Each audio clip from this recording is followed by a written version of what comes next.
Welcome to PDYs.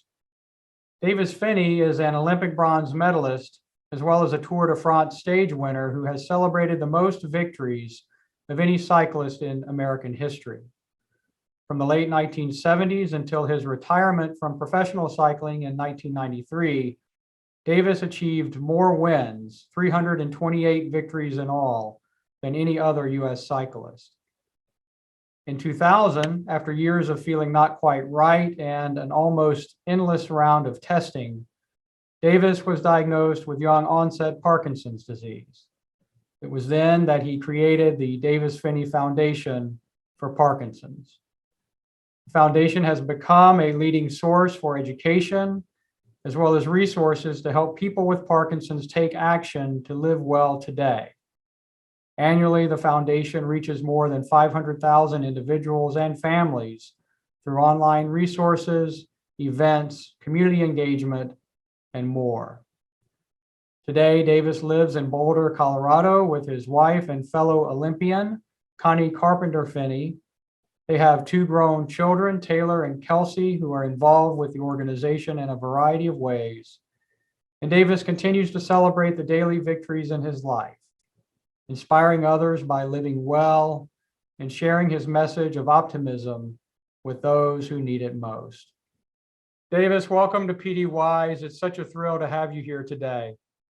Thank you, Al. And the thrill is mine as well.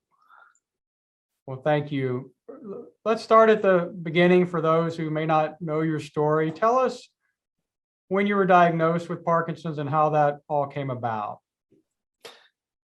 Well, my diagnosis took quite a while, and I should probably back up to even close to a decade before when I first noticed my symptoms, which were slowness of gait and soft voice and a fixed arm.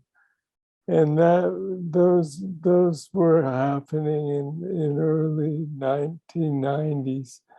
And then by the end of the decade, I started to get, a twiver in my thumb and whatnot. And I was actually on assignment for my job then, which was in television. And I was in Australia covering a bike race. And I was holding the microphone, but I couldn't hold it steady no matter how hard I tried. And the camera woman was like, "Hey, Davis, what's going on, mate? You're shaking like a leaf. It's 90 degrees out. It's not cold at all." And that provoked me to go home and find some answers. And then we went through this whole rigmarole of going to various neurologists and neurosurgeons. And no one wanted to see me as a 40-year-old, very healthy, dynamic, athletic guy, as having an older person's disease. And this is 20 years ago. People had much less experience with young onset Parkinson's.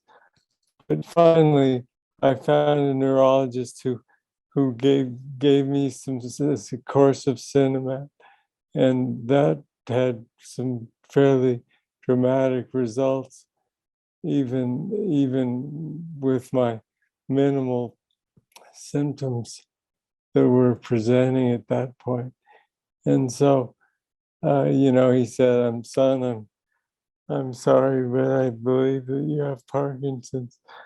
And I have to say that my wife and I were actually somewhat relieved initially because of all the other options that the various neurosurgeons had presented.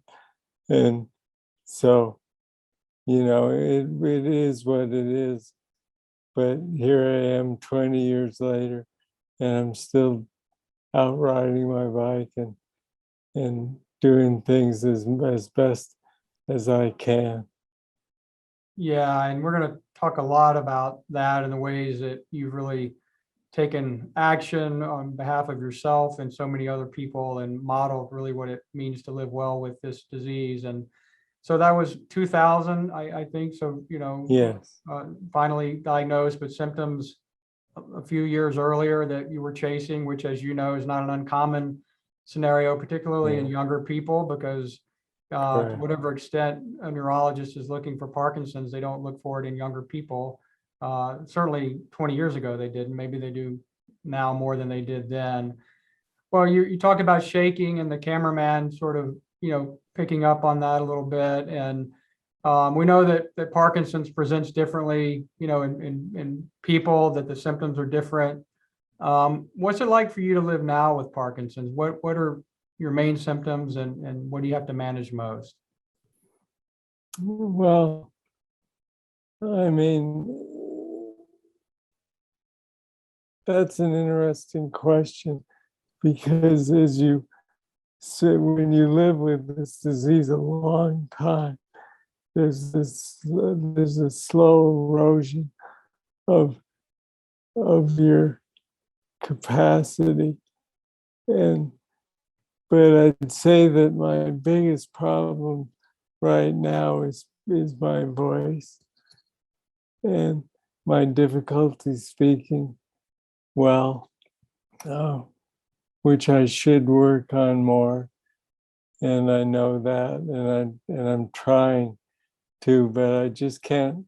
I don't get the same bang for my buck, so to speak, with voice um, exercises as muscular exercises. And so that's on me. But other than that, my balance is not what it used to be, and my feet tend to plant on the floor a little more aggressively, and so I'll have some trouble doing simple chores like taking the wash dishes out of the dishwasher and and and vacuuming and things like that. But for me, I always turn those into like a Parkinson's challenge, Hmm. and I get into the zen of just focusing on the act of vacuuming, say, and I find that in that way I can actually get things done safely and contribute to my family's, efforts around the house. Yeah.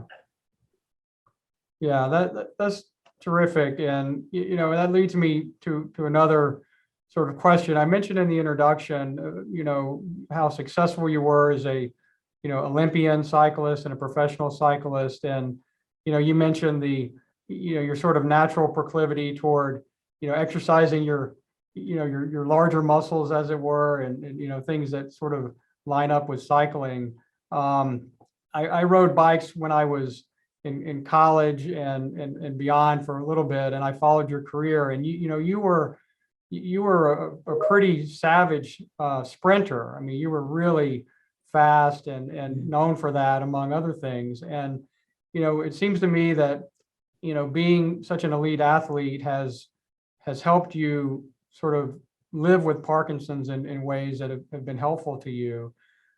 Even though maybe Parkinson's is more of a marathon than a sprint, your sort of success athletically clearly has served you well. But talk a little bit about that. How do you think being such an elite athlete has helped you to, not only come to terms with Parkinson's, but to live well with it, whether it's sort of challenging yourself or other ways of approaching it? Right. Well, that's a great question, Alan. I feel like where my athletic background serves me well, is in continuing to exercise and finding ways of exercising that help my Parkinson's. And um,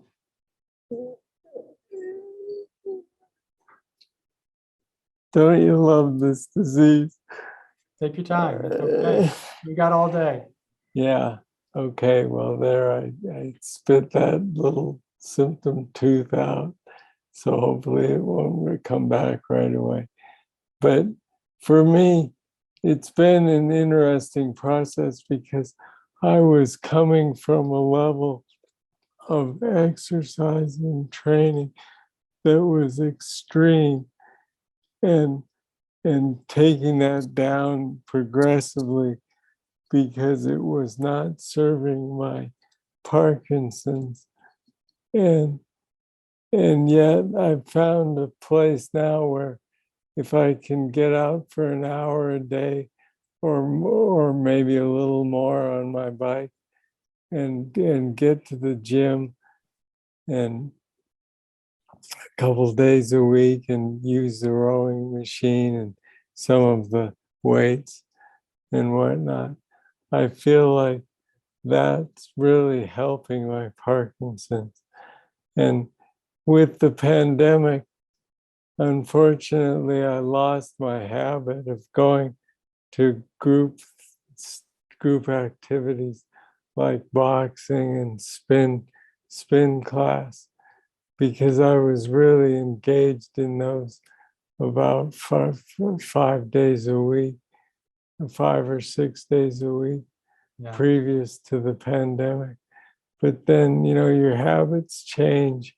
And my wife actually was somewhat happy to see me not immediately take off every day and disappear and come back raving about how great the group is and everything.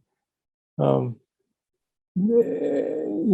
so that will remains to be seen if I can find my way back to the group dynamic, just because I'm a big proponent of the social benefits of exercise with others, and especially from our tribe and our people with Parkinson's.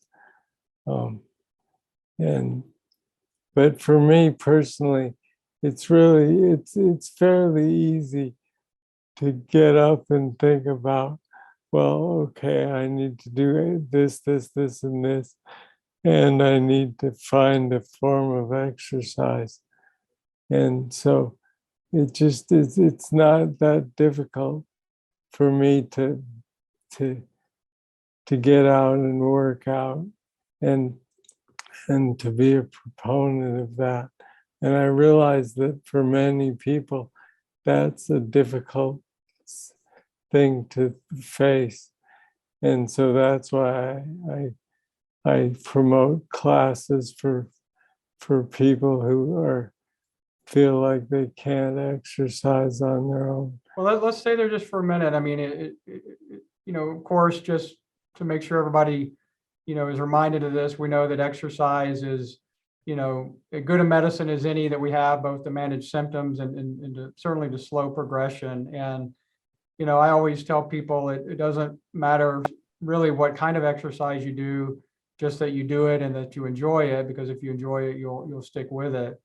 And it seems to me, this isn't the word you use, but I was hearing, you speak about it, that it has to become sort of a discipline of some sort, that is something you just sort of commit to and maybe do it with other people to help you be accountable when you don't feel like going out those days and doing it. But, the point is that, movement and, vigorous exercise to the levels that we can do it is still our best sort of source of living well and prolonging our function with this disease.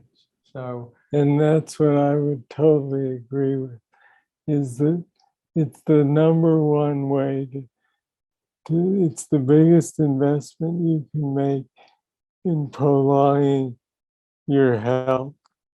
and it doesn't have to be something that you think like, oh gosh, I gotta get out and I've got to change my clothes and I've got to go sweat for an hour.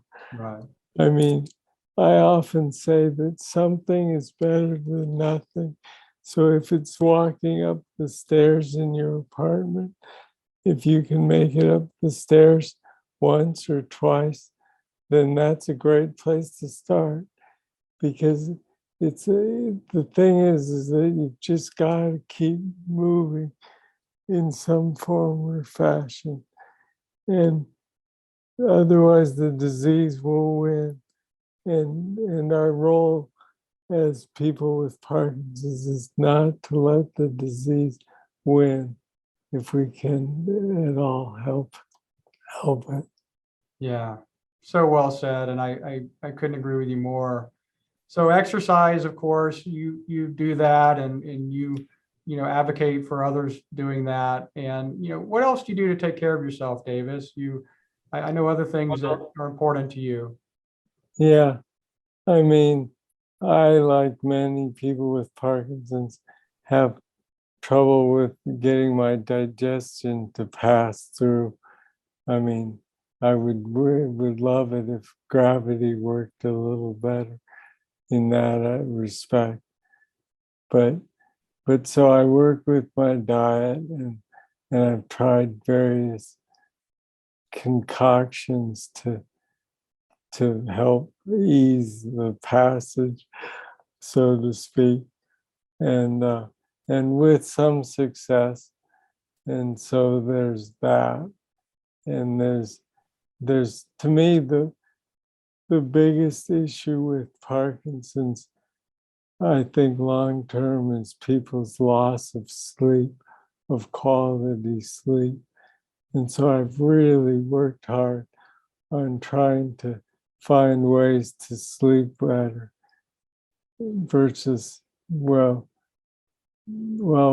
before I had DBS, I was waking every 20 minutes and my hand would start this wicked tremor. And so I just jam my hand and roll over and be trying to sleep like that.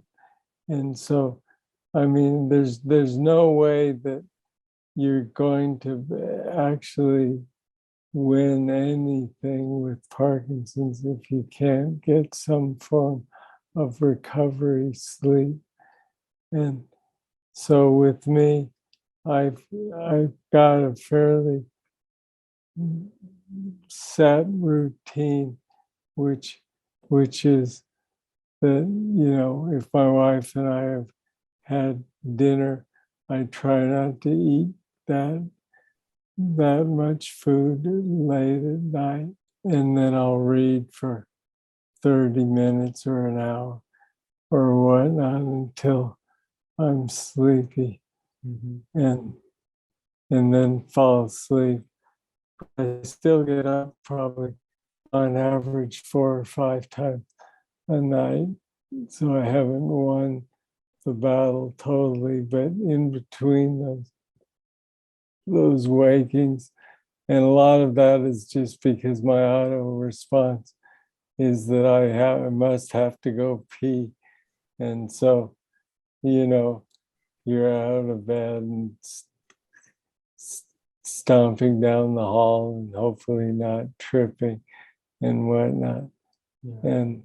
And so there is those wake ups, but I've gotten a bit better about timing how much fluid I have when and what time at night, and so that I don't have to always empty my bladder, and then that gives me another couple hours sleep. I can identify with a lot of what you're talking about on the sleep, especially because let's linger there just for a minute, because I don't think we hear a lot about, you know, difficulty sleeping, and yet with people I talk to, many people experience problems with sleeping. And, you know, good sleep hygiene, which you talked about, you know, as I understand it, and as I try to practice it, it really does mean getting into a routine. You mentioned that, and sort of training your body to sort of sleep at the times when you need to sleep. And so I'm glad you mentioned that.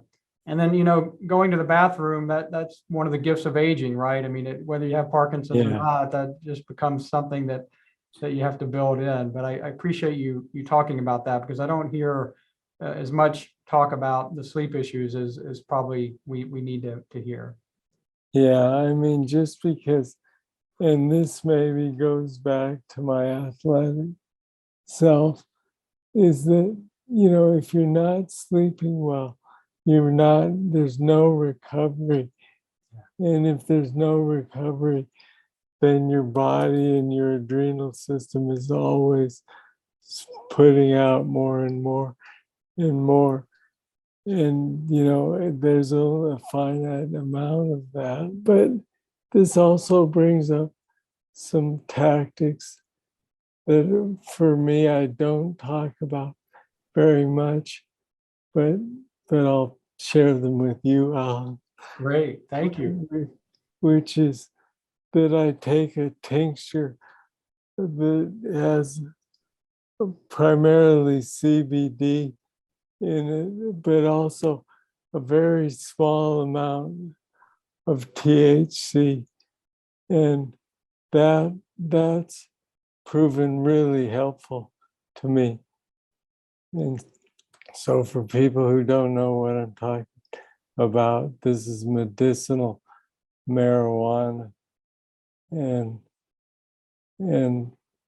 again, it's just I take only a very small amount. Yeah. Because I'm sensitive to any drug, but it's enough to just take that edge off my awakeness. Yeah, and I'm glad you mentioned that too, Davis, because again, so many people I talk to, whether it's with sleep issues or with tremor or other kinds of symptoms that are very common for those of us with Parkinson's, medical marijuana has been, in many cases, a lifesaver. And so that we have that available to us through our physicians is really a great gift. And so I'm glad that you mentioned that too. Well, let's talk about the foundation, because as great a success as you had as a cyclist and as a TV personality after you were competitive. I mean, your success with the Davis Phinney Foundation has been remarkable. So tell us about the work of the foundation. What's its mission? What are you really about? Well, our mission is very simple and succinct. It's to help people live with Parkinson's better. I mean, that doesn't really sound great, but I mean, it's helping those of us who have Parkinson's to understand all of the tools that we have at our disposal to live better today. And today is the important key sort of signature for me, because when I was first diagnosed, everyone was saying, well, we'll have a cure within 10 or 15 years. And now we're 20 years later and not necessarily closer to a cure. There's been a lot of money invested into that end of things. But for me, with our foundation, I felt like the best thing that I could do was to give my voice to helping people live better right now. And because the right nows keep coming. And if you're waiting, I always felt like too many people were sort of stuck on waiting for a cure or waiting for some solution that wasn't coming. And for me, I would say that sort of approach is just too passive. And being passive with Parkinson's, I think, as you know, Alan, it just leads to your demise that much more quickly. And so I'm all about having people live as well as they can in the here and now. And the foundation definitely propagates that. And it's not through always just promoting exercise. It's through all of the aspects of health management, whether it's diet or sleep etiquette or medicinal issues or deep brain stimulation, if that's applicable. I mean, there's a lot of things. There's a lot of areas that the disease covers that we promote, like the latest and greatest information on that. And so at that point, I feel so fortunate to have had this foundation and the quality of people that work here. And from our CEO, Holly Dawkins, on down, the whole team is so dedicated and so inspiring and inspired to come to work. Although most of them don't, because we don't have we have an office, but everyone works at home. Yeah, it's a new normal now, right? Yes. And let me just say, offer my own words of gratitude and affirmation to the foundation staff. They're remarkable. I've had the privilege of working, with them in on a number of occasions, and really they're just terrific, human beings to start with, and supremely dedicated to the work of the foundation and to the community. So many people who are touched by your foundation really feel like part of the family. And I think that's because the tone, you and Connie said, but also Polly and the rest of the team, they just live that out in every way they can. So thanks to them, and thanks to you for that too. How can people get involved in the work of the foundation if they're looking to do that and don't know how? Well, I mean, if you just want to email us to info@davisphinneyfoundation.org, that's probably the best way to just initiate the conversation. And we have a lot of volunteers, but we never have too many. And I think what you said, Allan, is really important about our connection to the community, is because I've never had the sense that there was an us and them. It's just all of us together. And so whenever we would host one of our victory summits or symposiums and stuff, I feel like we're talking to everyone down here on the Parkinson's ground. It was never that we were the ones up on the dais speaking to everyone, to them, if that makes sense. Yeah, that's been my experience, and I know so many others, and that's, I think, one of the many reasons there's a great affection for you and your organization in the community. It feels like family and really personal. Couple more questions for you. I know you to be a hopeful person and a positive person. What gives you hope as you look ahead, Davis? You've been on this journey for a while. You've got a long way to go, but what gives you hope? That's a really interesting question, Alan. I mean, I would love to say that I see the end of days for Parkinson's and and that my own health and your health and we'll all be vastly improved. But I don't really think that way. It's not that I'm saying that it won't happen. I just don't think that way.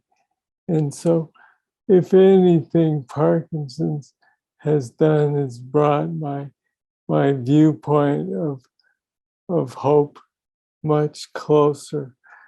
And so, I mean, I really look forward to each and every day, but I don't look past them very long. I don't really like to make plans 1 or 2 years out. And that's for a couple of reasons. One is that when we make a plan to look forward to, say, going to Barcelona for World Parkinson's or something, then there's all this time in between that you may or may not miss because you're thinking, well, when I get to this event, it's going to be so great. And in my experience, it isn't really the event that is the experience. It's all those days in between that that you were living and enjoying your life, if that's possible.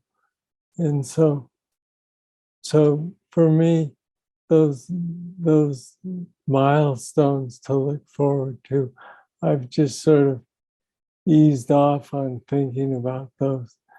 And so today I got up and my wife and I took this lovely bike ride before she went to the airport to go visit her family back east.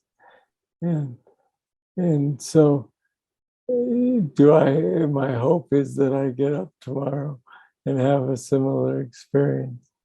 And my hope is that I can keep managing my health well enough to be able to do that. So that to me is my view in essence. I don't know if that works for most people, but it's worked well for me. Yeah, well, I love hearing that, and it certainly resonates with me and sort of where I've come to land by virtue of having Parkinson's. I used to be one of those people who, always had at least one eye on the horizon, if not both eyes on the horizon, and I was missing everything that was in front of me. And I mean, Parkinson's has helped me to just really, as you say, enjoy the moment, the day. Tomorrow doesn't yet exist, so why focus on that? Focus on today. And so I love hearing that perspective because I found it so helpful myself. Yeah. And I mean, you mentioned my past as a sprinter in a bike race. I used to have so many irons in the fire, and I wanted all of them to be burning hot as continuously as possible. And I was always running here, there, and everywhere. And by being busy, I feel like I was missing out on a lot of things, but I just didn't know how to slow myself down.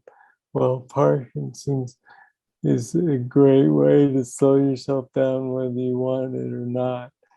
And so yeah, I Yeah, mean, beautifully said. And again, I couldn't agree with you more. So one more question, if I may. I could talk to you all day, but you don't have all day.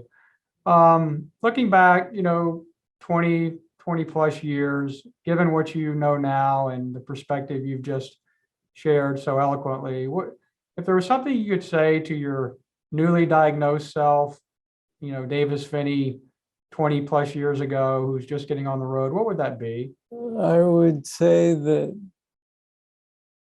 patience is a virtue, and that if you take your time and learn enough about the disease and its effects on you personally, that you're going to be living fairly well for a long time. but you have the choice on how well that you live through this period. And it's easier for me to say that in a sense because I was very, very fortunate to have deep brain stimulation surgery 14 years ago. And it still serves me to this day. And so I know I've seen both sides of that coin, pre and post DBS. And I mean, I'm hesitant to be a blanket advocate for it because it's not right for everybody. And I understand that. But it's made my day-to-day life quite a bit easier in that there'll be many minutes of the day where Parkinson's is not dominating my thought process, whereas pre-DBS, I mean, I was thinking about it 24/7, and there was no way to avoid it because of my tremor and or dyskinesia and or whatever other medicinal issue I was trying to face. But that all said is I feel like the best thing I can do is just keeping a good attitude and stay upbeat and find the ways, the keys to my day where I'm going to have something pleasurable happen that puts me out of my Parkinson's space. Beautifully said. And again, I think it just captures the way, you've lived your life and continue to live your life with Parkinson's so well. We talked about hope a few minutes ago. One of the things that gives me a lot of hope is the work that you're leading and inviting others to be such an integral part of, because it really is making a difference. So love to have you back at some point and talk about DBS and other things that we didn't get to. I'm glad you mentioned DBS. Like you, so many people I know have been helped by that experience. But again, I can't thank you enough, Davis, for what you do and for your generosity in doing it. Thank you for being with PD Wise for this last, hour or so, and really look forward to having you back and to staying in touch. Well, great, Alan. It's always a pleasure to talk with you, and thank you for all your great work on behalf of our shared malady.